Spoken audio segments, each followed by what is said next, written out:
Are you tired of spending your time and money chasing strategy after strategy only to discover what worked 10, 5, or even 2 years ago is not working now?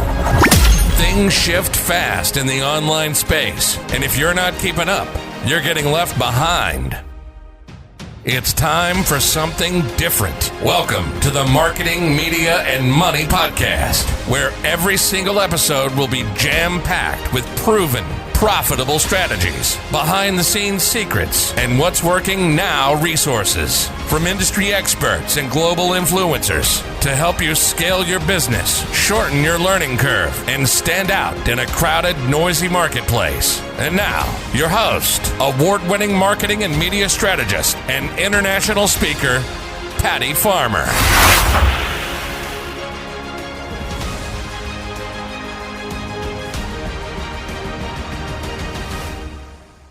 Hello, everyone, and welcome to today's episode of the Marketing, Media, and Money Podcast. I'm your host, Patty Farmer, and I'm looking forward to sharing today's industry expert with you. Let me tell you a little bit about her because I am really excited. So today we have Dafne Tsakiris. She is the founder and chief consultant of LaunchPoint, where she works with business owners to streamline operations, build processes, systems, and intuitive workflows. Her work enables organizations and teams to function at their best and be positioned for growth. And you all know that I'm all about growth and positioning yourself and profitability. So today is all going to be about processes and profitability. And Dafne really knows her stuff. So Dafne, thank you so much for being here with me today. Thank you, Patty. I'm excited. I am excited too. You know, I have to tell you, I know everybody isn't. But I have found for me that more people either are kind of left brain, right? Although some people are both. I can be both when I need to be, but I'm definitely more creative. I have to even say for me, I have to write processes, right? I have to do it for me. I have to help my clients with it, but I don't like it. It's probably my least favorite thing to do. And I was so excited when you and I were having a phone conversation, and literally you could just tell that your whole face lit up talking about it. Kind of like how mine lights up when I'm talking about the things that I love and am passionate about. So I just knew we just had to bring you on the show so that you could really talk about how processes are like magic. That's what you said. I was like, really? So let's kind of talk about that. So before we dive into it though, tell us a little bit about your aha moment and how did you get into doing this and processes, and how is that your passion? How did that come about? Tell us a little bit about it. So it really came about from working in a lot of startup companies. And as I'm sure you know, startup companies are chaos, organized chaos at best. And that's really where I realized that I had a natural knack just for implementing systems and processes. And then I quickly realized that not only did I have a knack for it, my brain really works that way. And I love it. It's just, you know, like you said, we all have things that we love to do, and processes are just my thing. I love when a business owner says, this is my end goal, or this is what I want our customers, you know, to feel or for them to achieve at the end of this. And then I can take all the puzzle pieces and put it together into a streamlined process. Which I think really does kind of lend to scalability and profitability. And if you do it right, simplicity even. You know, I have to tell you, I have to share this story where this is where I really knew how important it is to find the right person like you when you need someone to do this. So I was at this event, and, you know, there's a lot of programs out there where they like to tell you, you know, DISC and all the different ones there are, but this one was called Wealth Dynamics. And I was at this event and they had everybody take this assessment. So what was interesting is right before the speaker got up, he said, can I have all the people who were creators? I was a creator, no surprise there. Mm-hmm. And then they had Star and two other ones that I don't remember what the other two were, but we all got against a wall. And he said, okay, I'm going to share a story. And when I share the story, I want you all to pick somebody in your group that's going to be the person who's going to represent. That also was me. And then he said, I'm going to tell you the story and we're going to kind of figure out this problem together. And I'm thinking, okay, And here was the question, he said. If you had a client call you and tell you that he was thinking about leaving and you only had 24 hours before you were going to have this conversation with him, and this client made up over 50% of your income, what would you do with the 24 hours? I was thinking to myself, what a great question, and so easy. Because in my mind, I was thinking, one, why would anybody be dumb enough to have one client be over 50% of their income? That was like my first thought. And my second thought was, well, the first thing that we would do absolutely is spend the next 24 hours getting the team together and replacing that income. So after he gave us 5 minutes, when the 5 minutes was done and we all came back, he came to us first. And I told him that's what I thought, really was that we would spend that 24 hours replacing that income. And I have to tell you, I thought we nailed it. And I couldn't think of any other answer, really, until we went to the next group. And then the next group said, well, we would spend the 24 hours working, on what could possibly be the problem so that we would have a solution. And I was thinking to myself, well, of course we do that. But we wouldn't do it until after we replaced the money. But then they went to the third group. And the third group said, well, we would write a process to make sure it never happened again. And I thought to myself, well, of course we do that too, but it wouldn't be the first thing I would have done either.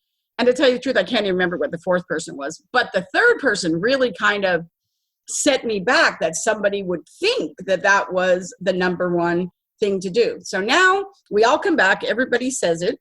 And then he says, here is the question. How many of you, when you're interviewing, feel that to make sure that somebody gets you and they're on the same page as you, that you want to hire people who are just like you? Mm-hmm. And he said, in reality, you need somebody of each one of these four on your team. And I thought to myself, wow. And here's why it was so profound for me. Because when I was in my brick and mortar office, like everything worked beautifully. The very first, say, 6 months, I moved to virtual. When I moved and decided I was going to work from home, I couldn't figure out why I couldn't get all my team to be on the same page. Like it seemed like we had a little bit more turnover than usual. Not a lot, but more than usual. But mostly everybody wanted to throw everybody under the bus. It just seemed like it was so hard to have a virtual team. Now, we finally figured it out, right? And that was years ago. Mm-hmm. But I have to say, Daphne, I really think this is where it comes to, because the reality is we all kind of sort of have a process. We just don't always think of it or know that it is a process. When I was in the mortgage industry, we had a very strong, easily recognizable process. As an entrepreneur, because clients are all different, it's not always so.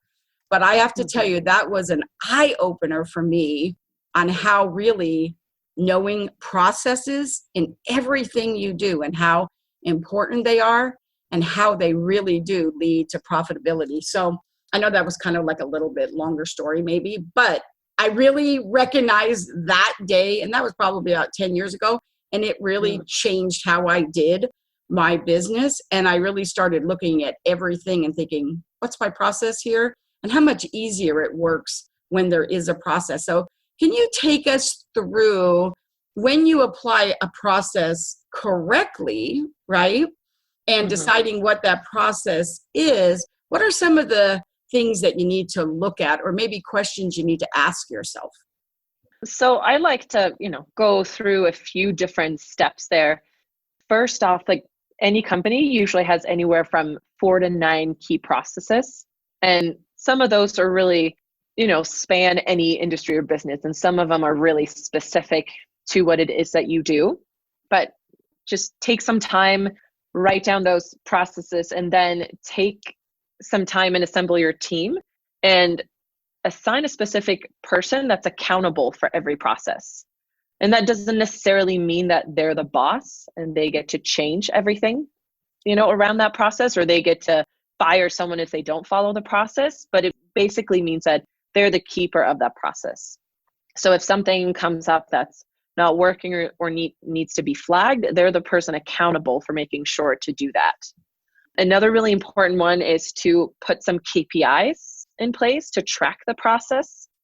Because if you don't have KPIs or measurables around a process, it's harder to track like why you're going off course and if it's good or bad to go off course.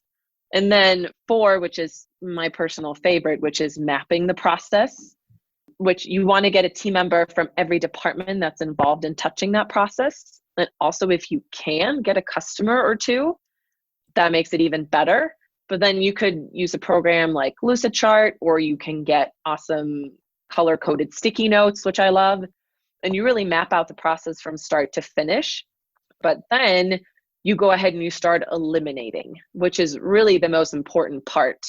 And I have a favorite quote there, that perfection is not achieved when there is nothing more to add, but when there's nothing left to take away. So you really want to look at that process and say, how many things can I take out of this to make it, to take all the redundancy out and eliminate anything that we shouldn't be doing. That's perfect. I have to tell you, I love that quote, and it is so true. So absolutely true. So I really love that. I also love that you had shared with me that scalability always starts internally, and that you always have to take a look at what you currently really have in place, right? So that you can identify the areas where, maybe there can be some improvement or elimination, as you like to say, or maybe even automation. So what are some of the questions that you're going to ask in that case? Because really it is all about scaling, right? No, it's absolutely about scaling. And a lot of the times when we start scaling our business, we don't say, well, how do I need to change my processes in order for me to be able to scale my process? We say, okay, how much more do I need to sell? What people do I maybe need to hire? But then you fail to turn around and say, okay, if I hire 5 more people, or if I bring on, 20 new customers, what does my internal structure need to look like in order to be able to support that? Can my current processes support that? If I'm onboarding 5 new clients at once, do I have the systems in place in order, to do that effortlessly, or are things going to start falling through the cracks? I think that's really important, because I think most of the time when people are looking at making any type of changes internally, externally in a process, they always do it looking through the lens of what their business looks like now versus thinking to themselves, what would my business look like? What do I want it to look like in a year, even 6 months, maybe 2 years, or if it was 5 or 10 times, bigger than it is right now. I think that is really important when you are looking at what solutions you may need, right? To manage, a higher volume, not just what do I need to do to streamline what I'm doing now? Because I think when people think of that, they just think, oh, if I could streamline some of what I'm doing now, I have more time to go out and get business. And while that is probably very, very important too, also I think thinking big. I'm a creative thinker and a visionary. And so I always like to think big and then break it down into pieces. So when you are talking to somebody about processes and they're hiring you, do they usually think that way? Or like, what do you do to get them to think bigger and say, well, this is great, we can help you with the process here, but how does that process grow as your business grows? And is this the chicken or the egg? Like, which do you change first? You grow the process as your business grows, or you start big and put the process in place in the beginning that will allow you to grow? So for most of my clients that I work with, they don't necessarily have any processes in place, or if they do, let's say they're very old and they're not necessarily followed. So the first step that I do is always look at, what is your current process? Let's just take your current process, let's map it out, let's document it so that we're all aware of what it is. And usually, over the span of 3 months, we've documented all those processes, and we've had some time to think about, is this really the way the process flows the most efficiently? Does this serve all our employees best? Does this serve all our customers the best? And so after those first 3 months, we can really go back and look at those processes and say, what changes do we need to make based on, how we feel like things would function more smoothly? And if you're looking, 6 to 12 months into the future, looking at your strategy, how do these processes need to scale? And then any client that I work with, if I'm not with them long term, I always recommend, every 12 months, you should always be reviewing your processes. You should never let it go more than a year without revisiting a process and saying, are we still running it this way? We are scaling, we're looking to grow, let's say 20%. How do we need to address this process in order to do that effectively? I love that. I really do. I think it makes a lot of sense, and I don't think people really always look at it that way. So I think that is really important. I have to tell you, Dafne, I was looking at your website, and one of the things I saw on there that I really thought made a lot of sense, and literally I see this all the time. And basically what you said, that the key to learning the new way of doing something is to first unlearn the old way of doing something. And that is so true, because I have to tell you, when I am in the hiring process, one of the key things that will make me not hire someone is when the answer to every single question when they're in training is for them to say, oh, well, we always did it this way at such and such, And after you hear it, sometimes it's like, well, why don't you just go back to such and such, right? Because the reality is they need to unlearn sometimes before they can actually learn. So tell us a little bit about that. Like, do you see that as, is there a way that people or teams or someone who has a company can help someone come in and actually obviously have a process on how to help somebody unlearn so that they could be more successful in learning a new process? Yes, absolutely. There are a few different steps to unlearning. The first one is really involving your team members in the discussion of, is the way we're doing it really the best way? Because if they're not, on the same page with you, as in, this is, the way we're doing it right now is probably not the most efficient way anymore, it's really hard to get them on board with what, the new way of doing things is going to be. So make sure to get their buy-in to, okay, this is not the most effective way. And then have them be involved during the process of creating the new way of doing things. And then there's also a lot of reinforcing, and you have to realize that if someone has been doing something, a certain way and a certain process for a year, 5 years, 20 years, it's going to be really hard to get them to stop doing it that way. It's the same thing as if you've had the same thing for breakfast for 20 years, or, if you're not used to getting up early in the morning and working out first thing, you're not just going to, flip a switch and be like, great, tomorrow for the rest of my life, I'm going to wake up early and go work out. You really have to unlearn your old way of doing things and then learn the new way. And especially in work environments where things can be stressful and your feet are held to the fire, it can be, then you're going to revert to your old way of doing things. When we're stressed, you're not going to be like, oh, what was the new process I put in place? You're going to be like, oh, shoot, I have to act now. And your brain goes into your memory and it's like, well, this is how I used to do it. I'm going to do it that way. I went through that when I was switching from a non-Mac to a Mac. It was such a learning curve that sometimes when I really had to get stuff done, it was just so much easier to revert back to the PC than to figure out how to do everything on the Mac. And to this day, I actually have both. It's just kind of like one of those things. But what about when you have, like, is there a certain way? Because I have found that one of the things that can be really important, I have found in my business, is really the leadership team, right? Because sometimes they can really help the situation and sometimes they can really hurt the situation by whether or not they are all in or not, right? Because these are the people who are actually going to enforce whatever that process is. So how can you get your leadership team? Are there some ways that you could share that you get the leadership team on board? Like, do you do them first and have them all on board first and then you roll it out? Like, what are some suggestions that or tips that you may have in working with a leadership team? And then, of course, we always have to lead by example too, right? Yeah, no, absolutely. It's really important to get buy-in from your leadership team into your new processes. And if you have core values and culture in place, then honestly, your leadership team, it shouldn't be that big of a hurdle to win them over. But like you said, if your leadership team if they're not enforcing the new process, then your employees are definitely not going to follow the new process. So really making sure that you're coaching your leadership team on this is the new process, making sure that they understand it completely, that they have all the tools that they need, and then really making sure that they also understand that they're going to be the coaches for their employees and that they need to turn around and ask their employees, the same questions.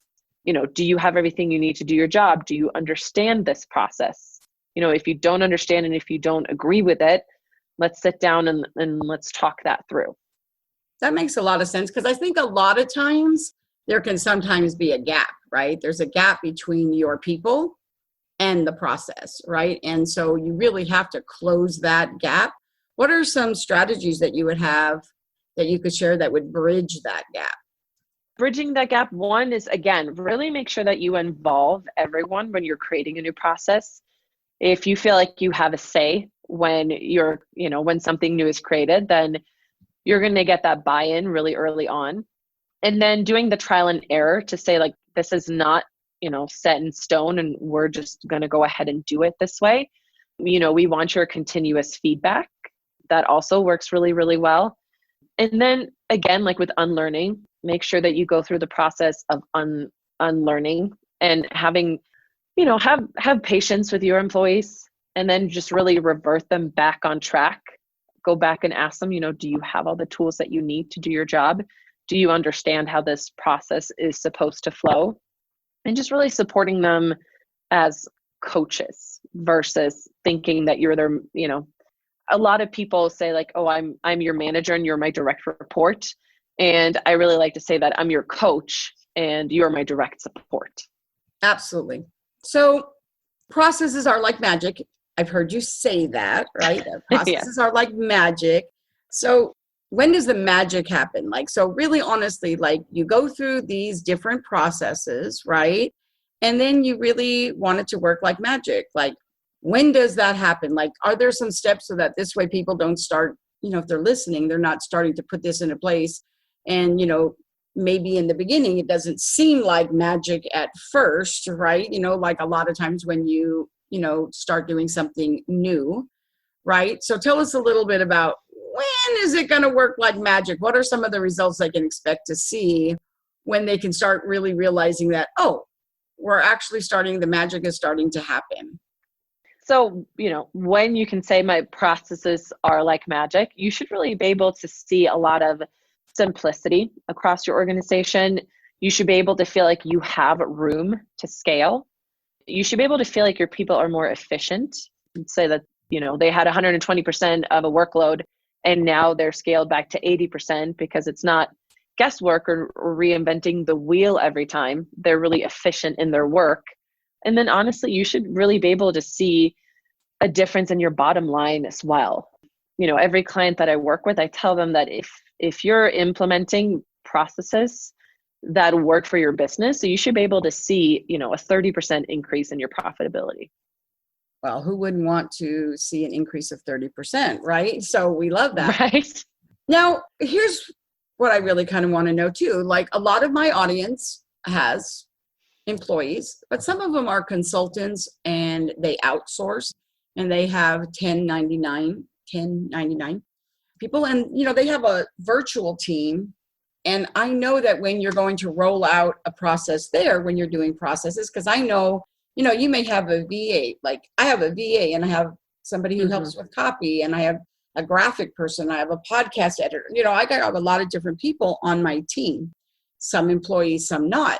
So when you have people on your team that are not employees per se, are there any changes? What would you need to do differently when you're not really in a building and they're not all down the row from each other or in an office on the same floor or something like that?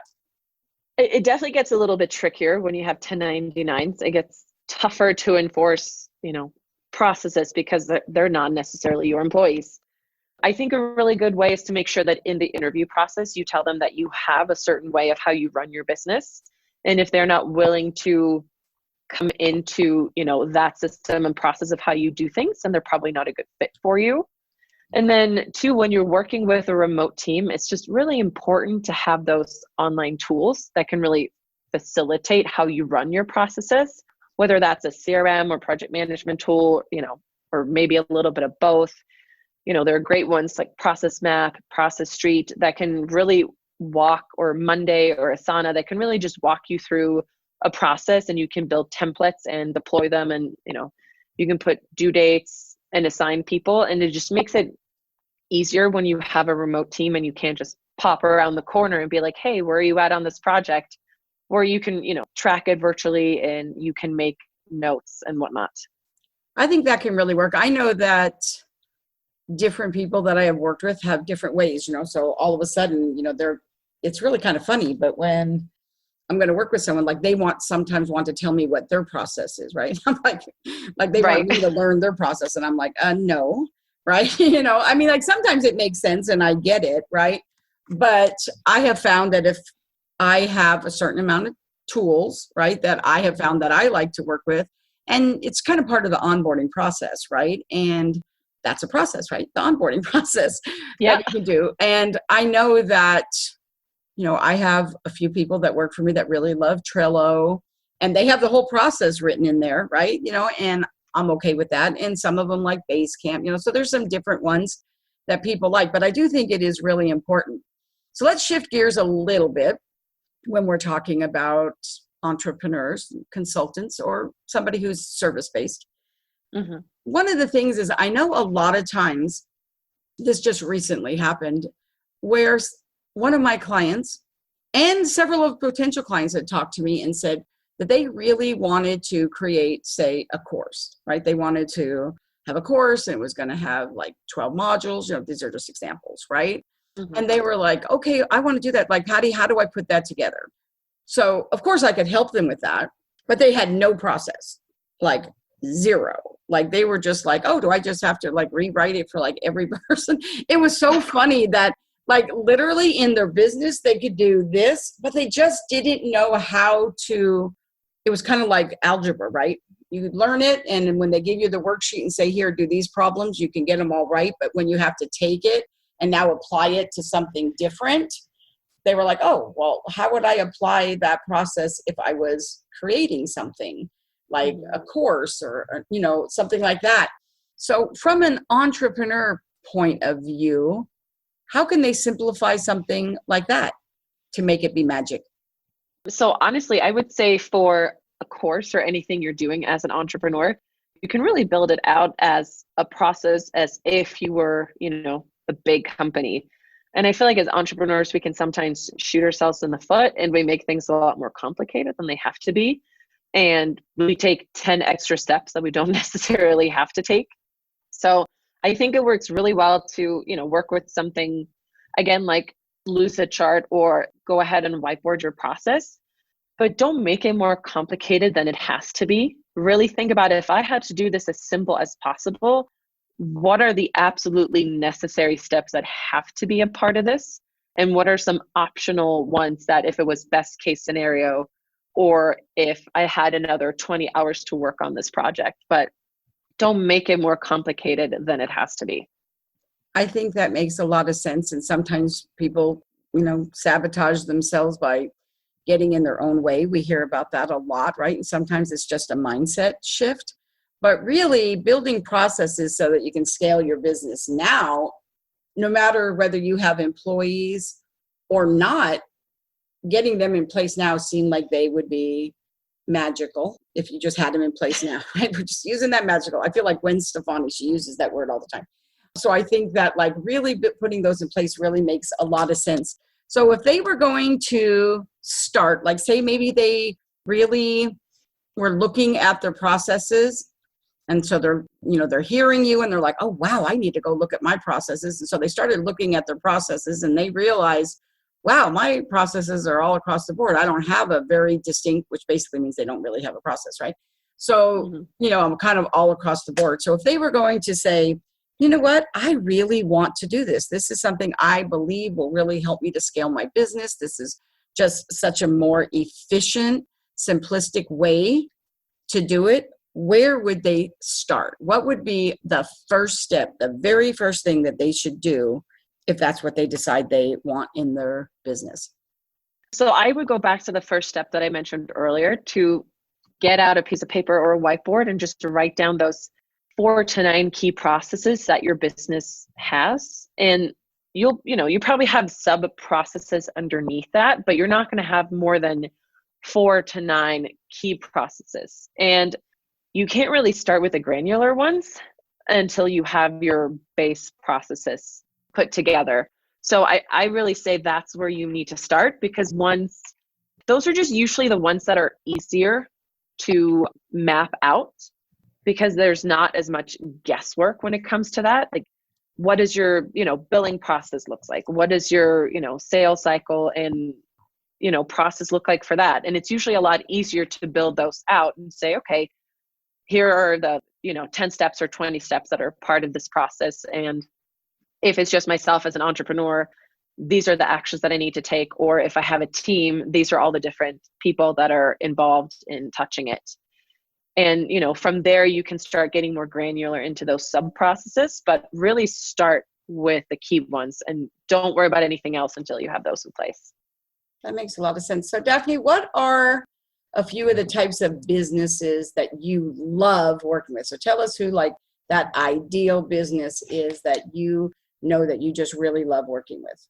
So people always tell me, well, tell me what industry you work with.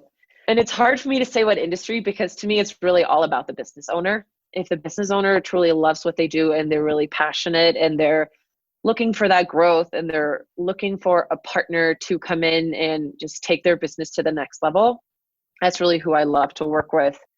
But I do also love to work with a lot of creative people and visionaries, because I'm an integrator myself. So I tend to work with a lot of digital marketing agencies and functional medicine practices and people in the education industry. That makes a lot of sense. So I can really picture how that would really be a good fit for you, right?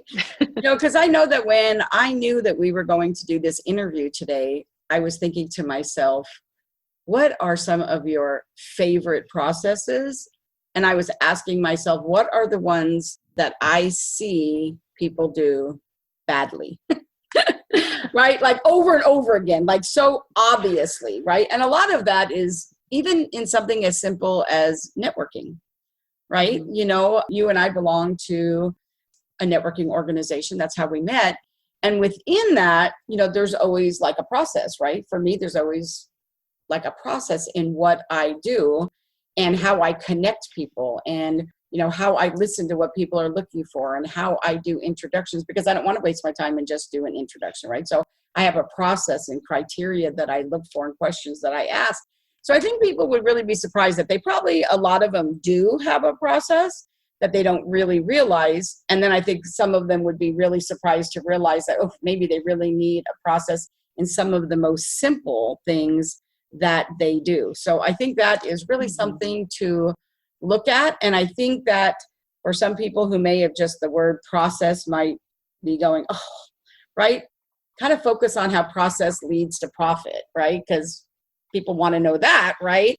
And so this is really a good way to be able to look at it. So I really love that. So Dafne, how can people connect with you? My website, launchpointco.com, is really great. I'm on LinkedIn, Dafne Tsakiris, or you can find our company page, LaunchPoint, on LinkedIn as well. Perfect. That makes it nice and easy. And you came to this show, which I love, bearing gifts. So tell everybody a little bit about the gift that you have for them. Yeah, it's my free download, which is 10 ways to increase your revenue by 30%. I really put together my 10 best, most tried and true ways of implementing processes and systems into your business to really see that profitable return. Well, who would want to increase the revenue by 30%? So everyone's going to want to do that. We're going to have the link on the show notes. So make sure that you visit the show notes so that you can tap into that, right? And make sure that you connect with Dafne. Now, this is the part of the show that I like to call #OpenMic. This is where I hand over the mic to our guests for them to share their number one marketing, media, and money strategy. This is the Marketing, Media, Money show, We really love to know that. No matter, you shared so many great tips and resources, but what would you say is your number one marketing, media, or money strategy? For me, it's really having a super clear follow-up system for power partners. It's so easy for us to just try to make, 10,000 connections versus making, let's say, 1,000, that's a large number, but let's say 100 just really, really solid connections that you nurture, and you put a good follow-up system in place for, sending out a checkup email, or doing a Zoom, or doing a phone call, or, meeting for a coffee or whatnot, or sending paperless postcard, or sending something in the mail.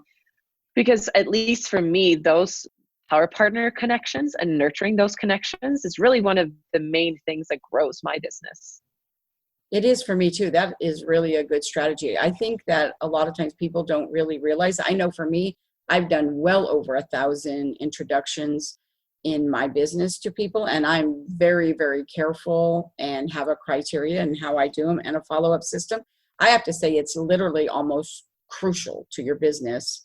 If you're going to be spending time with people, you need to do it in a way that's really beneficial. So I really think that is really a great strategy. So thank you so much, Dafne, for being here with me, taking your time and being here. Everybody, you really need to connect with her. I am sure that there's at least 2 or 3 processes that you need to be working on. And again, who wouldn't want to increase the revenue by 30%? So make sure you tap into that. So thank you so much, Dafne, for being here today. Thank you, Patty. And for the audience, thank you so much for joining us on the Marketing, Media, and Money podcast. If you enjoyed today's episode, and I am sure you did, please like, subscribe, and review the podcast on your favorite listening platform. Make sure to check out the Marketing, Media, Money magazine, our sister publication, where you can get that at marketingmediamoney.com, and you can grab a free lifetime subscription to the magazine. So for everyone here, thank you so much for tuning in today. I hope everybody has a phenomenal day. And remember, if your day isn't phenomenal, you have the power to change it.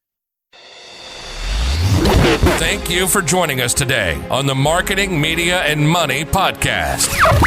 To shorten your learning curve even more, make sure to grab your free copy of the Marketing, Media, and Money magazine at www.marketingmediamoney.com. I promise your business will thank you.